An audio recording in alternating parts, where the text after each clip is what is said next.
La historia tiene sus dogmas. Verdades tan sagradas que parecen grabadas en la piedra fundacional del tiempo, enseñadas en cada aula y repetidas en cada documental. La más importante de todas, Ex Oriente Lux. La luz viene de Oriente. La civilización, la agricultura, la escritura. Todo nació allí, en el crisol de Mesopotamia y Egipto, y desde allí se extendió como una marea benévola para iluminar una Europa bárbara, oscura y ágrafa. Era una historia simple, elegante y reconfortante. Y era sobre todo la única historia permitida. Pero el 1 de marzo de 1924, la tierra húmeda de la Francia rural escupió una contradicción. No fue un estruendo, sino el sonido sordo y terco de un arado golpeando algo que no era piedra, un hallazgo que, según la tradición local, fue precedido por la caída de una vaca en una oquedad del terreno. Emil Fradin, un joven de 17 años con las manos encallecidas y el futuro atado al ciclo de las estaciones, sintió la vibración.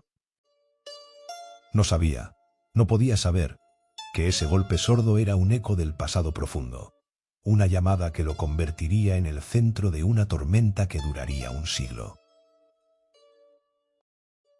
Lo que encontró no era oro ni joyas, sino arcilla cocida, fría al tacto, y llevaba una inscripción. Este objeto, y los cientos que le seguirían, simplemente no debían existir. Este código fantasma, este alfabeto imposible, no era sumerio ni egipcio, aunque algunos investigadores han intentado vincular sus inscripciones con alfabetos conocidos, sin que exista consenso. Era algo nuevo, algo otro, surgido de la tierra oscura de Europa, a miles de kilómetros y quizás a miles de años de donde la historia decía que debía estar. Este hallazgo no era un tesoro. Era una pieza de evidencia. La prueba de un crimen contra la historia, o el fraude más brillante y complejo jamás concebido. Pero, ¿qué es la evidencia cuando se enfrenta a una creencia inamovible? Lo que están a punto de ver no es solo la historia de unos artefactos extraños. Es la crónica de una batalla de 100 años entre un descubrimiento incómodo y un establishment científico que se negó a ver. Es una investigación sobre cómo se escribe y cómo se borra la historia. Los invitamos a unirse a nosotros en este viaje a las profundidades de un expediente que la historia oficial quiso enterrar para siempre. A preguntarse a nuestro lado qué verdades aún esperan, justo debajo de la superficie. Acompáñennos. Emil Fradin no era un arqueólogo.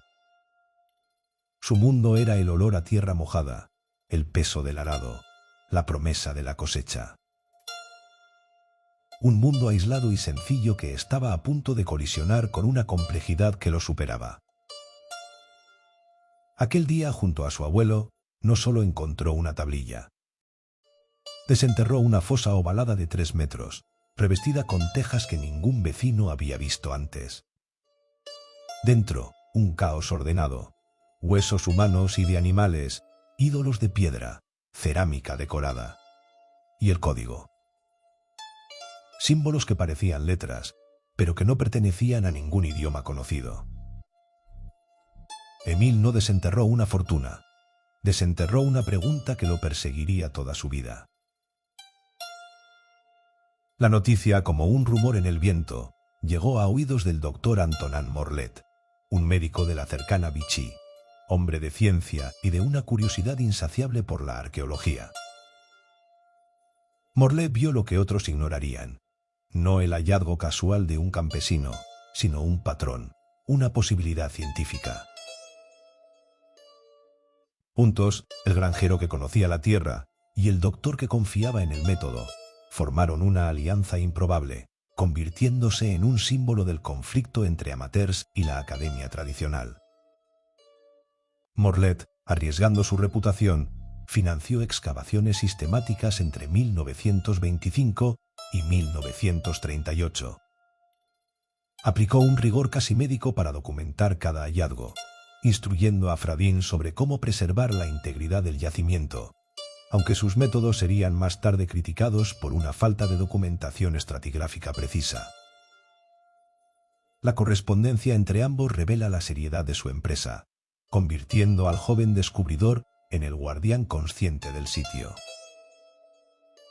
Por un breve y esperanzador momento, Glocel no fue una controversia, sino una promesa. ¿Y qué promesa? El yacimiento no era una simple tumba, era un complejo cultural. Una biblioteca de arcilla, un taller de artesano y un santuario pagano, todo en uno.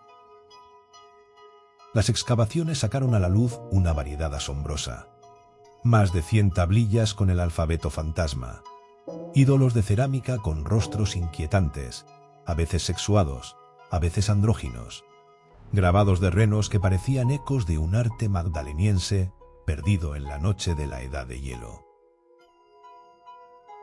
Y lo más anómalo, lo que gritaba «imposible», fragmentos de vidrio rudimentario, un material cuyo contexto y origen fueron ferozmente debatidos y que requería una tecnología que, según los libros, era inexistente en la prehistoria europea. Cada artefacto era un nuevo capítulo en una historia imposible, un nuevo clavo en el ataúd de la narrativa oficial. La noticia se extendió, polarizando a la comunidad entre Gloceliens y anti-Gloceliens. Intelectuales como Salomón Reinach, del Museo de Antigüedades Nacionales, le dieron un apoyo cauto. Pero bajo esta calma aparente, los guardianes del dogma, como el influyente René Dussault del Louvre, afilaban sus cuchillos. La calma era el aire quieto antes de la tormenta. Glocel estaba a punto de pasar de promesa a amenaza, y la academia se preparaba para la guerra. ¿Cuánto vale la verdad cuando amenaza con derribar un legado entero? En 1927, el establishment contraatacó. Se formó una comisión internacional, congregando a los nombres más poderosos de la arqueología europea, incluyendo al temido abate Henri Breuil, apodado el Papa de la Prehistoria. Pero como denunciaría amargamente el defensor Salomón Reinach en sus escritos, se está llevando a cabo una movilización de la ciencia oficial para matar a Glocel. No vinieron a investigar, vinieron a ejecutar una sentencia. Su visita a Glocel fue una performance de la duda, un teatro del desdén. Ignoraron las estratigrafías que Morlet intentaba mostrarles, con sus capas de tierra y tiempo. Se centraron en ridiculizar al joven Fradin, tratándolo no como un testigo, sino como el principal sospechoso. El clasismo era palpable, una atmósfera densa como el humo de sus pipas. Los eruditos de París, con sus trajes y su certeza, contra el granjero de Auvernia, con su acento y sus manos sucias de tierra. No era un debate, era una jerarquía reafirmándose con brutalidad. El informe final publicado en la prestigiosa revista L'Anthropologie fue un golpe de maza. Aunque el informe fue mayoritariamente crítico, su conclusión no fue unánime y reflejaba la profunda división que ya existía entre los especialistas. A pesar de ello, la conclusión que se impuso mediáticamente fue la de un fraude total. Absoluto, moderno y burdo. La facción dominante impuso su versión con gran impacto mediático y profesional. Pero el veredicto académico no fue suficiente. Una parte poderosa del establishment empujó a relegar a Glocel a la marginalia académica. Instigados por René Dussault, la controversia pasó de las revistas a los tribunales. En 1928 la policía allanó la granja. Confiscaron los artefactos como si fueran contrabando, rompiendo algunos en su torpeza, en un acto que revelaba un desprecio absoluto por la evidencia que supuestamente investigaban. Emil Fradin, el descubridor, fue acusado formalmente de estafa en 1929. El joven que había soñado con la historia se enfrentaba ahora a la cárcel, aunque el complejo proceso judicial culminó con el sobreseimiento del caso en 1931 por falta de pruebas. El mensaje era brutalmente claro: si desafías el dogma, no solo destruiremos tu reputación, te destruiremos a ti.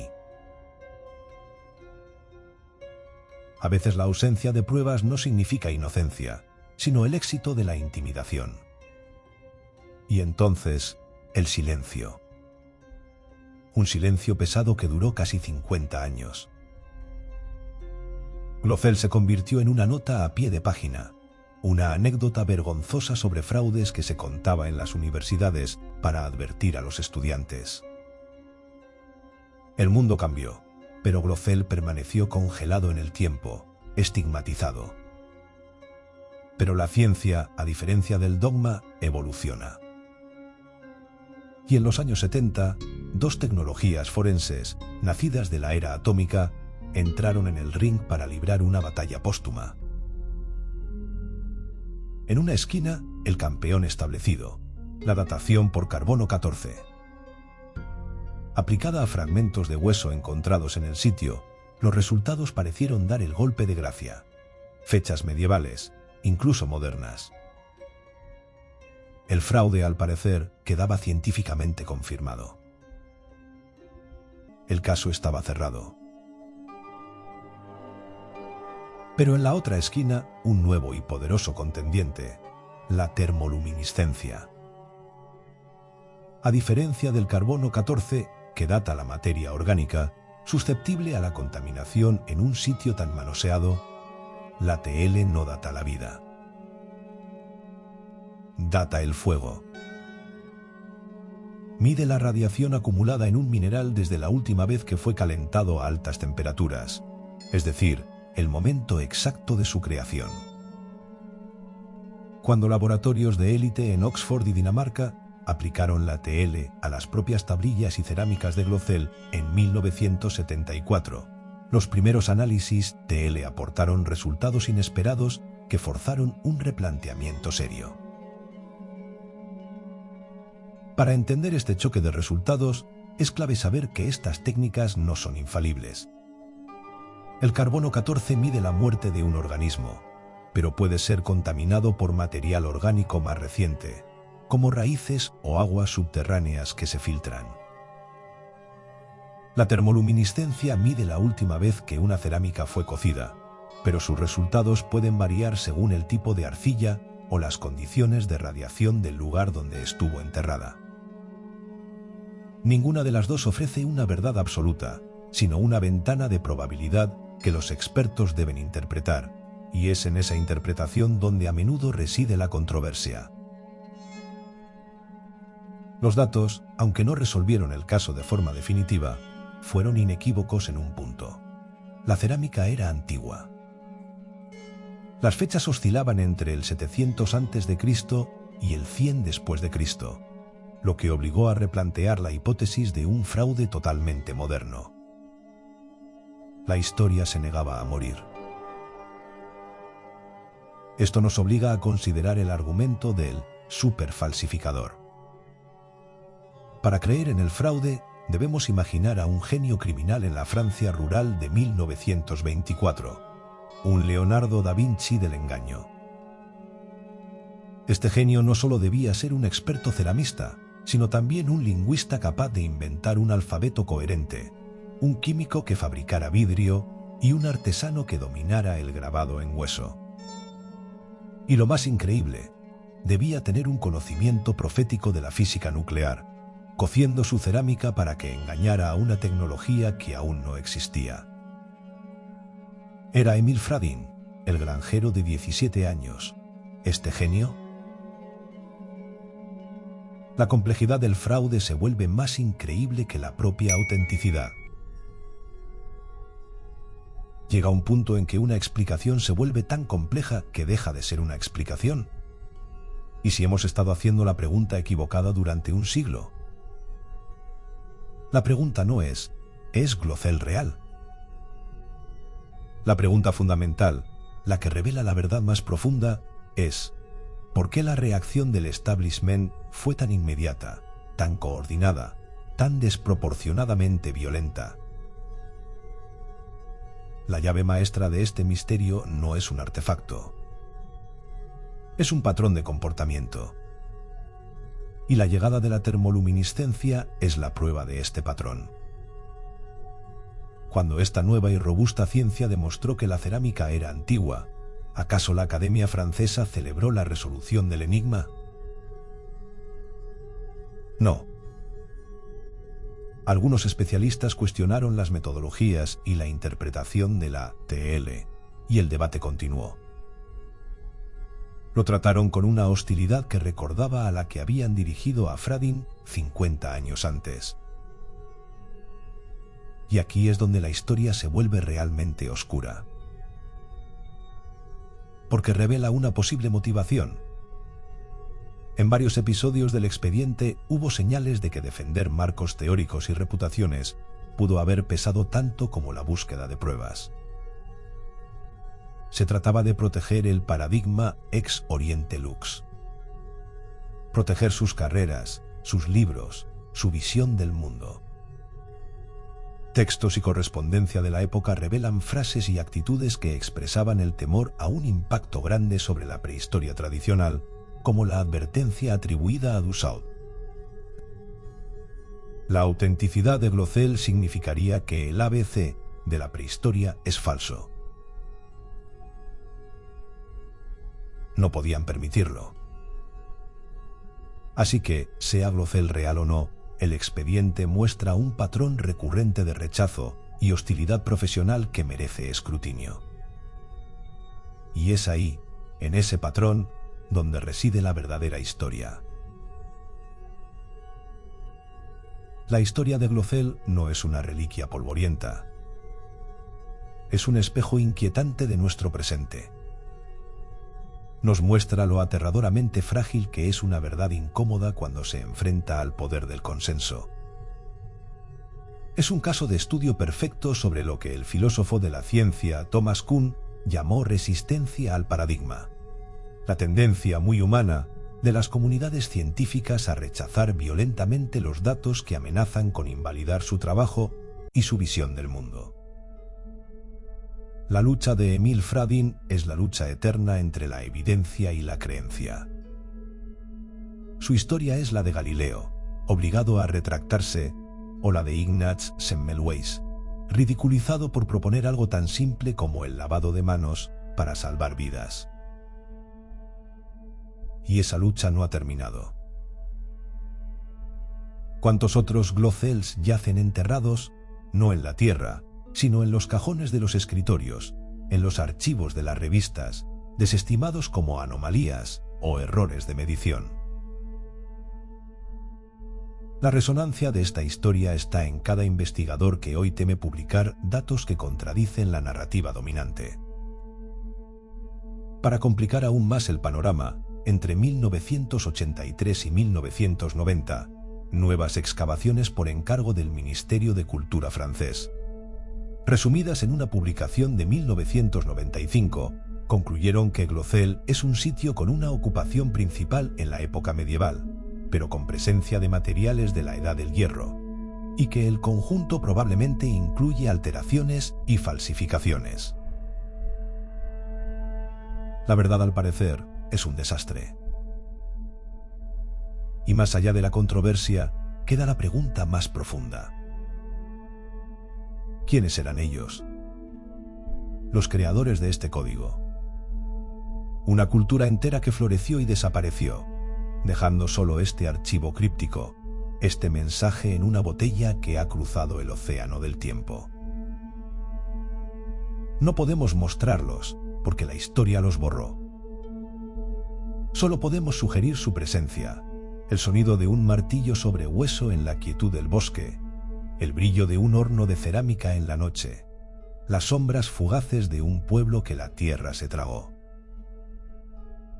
Son el recordatorio de que la historia que conocemos es una versión editada, la historia de los ganadores, de los que construyeron en piedra y escribieron en papiro.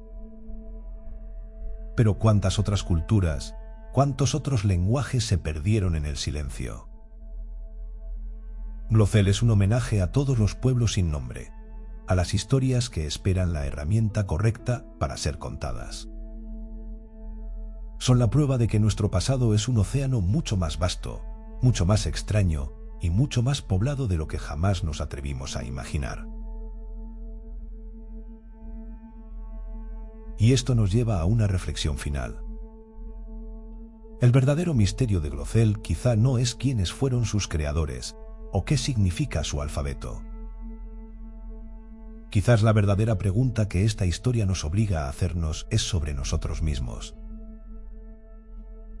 ¿Qué verdades elegimos ignorar hoy para proteger nuestras cómodas certezas? ¿Qué Glothels modernos estamos desacreditando por miedo a que reescriban el mundo que creemos conocer? La historia no es solo algo que se lee, es algo que se cuestiona. Y el silencio de estas tablillas es el desafío más grande de todos. Emil Fradin murió en 2010. Dedicó 86 años de su vida, casi un siglo, a defender la verdad que la tierra le entregó y su inocencia hasta el último día. El establishment que lo atacó, los grandes nombres como Breuil y Dussault, se han convertido en polvo, irónicamente. Ahora son ellos los sujetos de los libros de historia que Glothel amenazaba con reescriban. Pero Emil Fradin, el granjero, y sus tablillas permanecen. El hombre acusado de buscar la fama se convirtió en un símbolo mundial de integridad y perseverancia. El Museo de Glothel, un modesto monumento a su fe inquebrantable que él mismo mantuvo abierto contra viento y marea, sigue recibiendo visitantes. Y los objetos que fueron llamados falsos se han convertido en un testamento eterno del misterio y de la resistencia del espíritu humano. El código nunca ha sido descifrado. Quizás nunca lo será. Quizás su verdadero mensaje no está en los símbolos, sino en la historia de su increíble supervivencia a través de los milenios y, sobre todo, a través de la hostilidad del siglo XX. Al final, los hombres que escriben la historia mueren. Los dogmas se desvanecen. Pero la arcilla cocida y la pregunta grabada en ella perduran. La historia de Glothel tiene muchas capas. Fraude, descubrimiento, conspiración, vindicación. ¿Cuál es tu veredicto final? ¿Fue Emil Fradin un genio falsificador o el descubridor de una cultura perdida? ¿Y fue la reacción de la Academia un error honesto o una supresión deliberada? Actualmente el caso sigue dividido. Algunos arqueólogos lo consideran un fraude parcial, mientras que otros creen que hubo hallazgos genuinos en un sitio con ocupación múltiple que fueron contaminados con piezas falsas. Queremos saber tu teoría en los comentarios. Cada me gusta en este vídeo no es solo un clic. Es un reconocimiento a la lucha de un hombre que se enfrentó al sistema. Y cada suscripción es unirte a una búsqueda de la verdad que apenas comienza. Únete a la comunidad de Ecos del Pasado Next, porque hay muchas más verdades esperando, justo debajo de la superficie.